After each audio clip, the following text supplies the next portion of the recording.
Ya en ocasiones anteriores les he compartido información de esta web, que es una de los medios digitales que mejor periodismo de investigación hacen en México. Contralínea. Miren lo que publica Sósimo Camacho. El modus operandi de militares. Desde el inicio de la violencia generalizada que se vive en México, cuando Felipe Calderón decidió sacar a las calles a las Fuerzas Armadas para asumir una presidencia que no ganó, los militares mexicanos han recibido 174 recomendaciones por violar derechos humanos. Del total de estas recomendaciones emitidas por la Comisión Nacional de Derechos Humanos, 140 se han dirigido a la Secretaría de la Defensa Nacional, la institución responsable de dos de las Fuerzas Armadas, el Ejército y la Fuerza Aérea Mexicanos.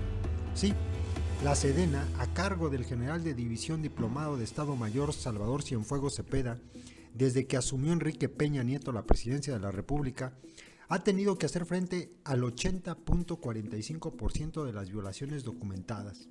La Sedena cuenta con alrededor de 250,000 elementos. Lo preocupante no es el número de observaciones.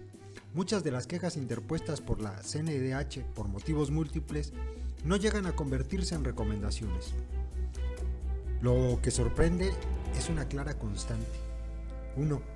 Los militares privan de la libertad a víctimas, sean delincuentes o no. 2.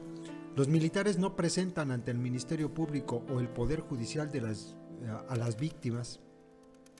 Generalmente las retiran en cuarteles sin que la autoridad civil sea formalmente avisada. 3. Los militares interrogan y torturan a las víctimas. La agresión puede ser también del tipo sexual. 4. Los militares privan de la vida a las víctimas. 5. Los militares ocultan o intentan borrar todo tipo de evidencias de su participación en los hechos.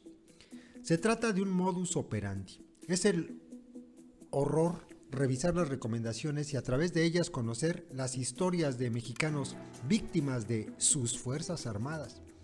Los casos se multiplican por toda la geografía nacional. De las 140 recomendaciones a la Sedena, en 107 se advierten que cumplen al menos tres de los pasos del modus operandi que hemos señalado.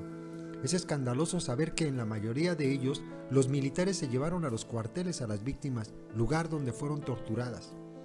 De este modus operandi, el caso más reciente de la Sedena documentado por la CNDH se emitió en octubre de 2015. Los hechos ocurrieron en 2009. En la síntesis se señala que elementos del ejército mexicano detuvieron injustificadamente a 3 de las víctimas, mismas que fueron trasladadas a instalaciones militares siendo objeto de tortura. La madre de las víctimas inició la queja cuando sus hijos se encontraban arraigados en el 28 Batallón de Infantería y durante su detención y retención ilegal habían sufrido diversos abusos, incluyendo toques eléctricos, golpes, maniobras de asfixia con bolsas de plástico en la cabeza, daños físicos causados en dedos y uñas, heridas en la mandíbula y maltrato psicológico. Se lee en la recomendación. El caso es solo una muestra de lo que la CNDH ha documentado hasta superar la centena. Los militares parecen actuar como si estas fueran las políticas que se siguen normalmente. ¿Cuántos casos se quedan sin salir a la luz pública? ¿Cuántas personas están hoy detenidas ilegalmente en cuarteles militares? ¿Cuántos mueren ahí sin que se entere nadie? Las recomendaciones de la CNDH son elocuentes. Por ello, no bastan las disculpas del general secretario. Si en serio se compromete con los derechos humanos, que abra los cuarteles, en especial el del 27 Batallón de Infantería, situado a unos metros de donde desaparecieron los 43 alumnos de Ayotzinapa.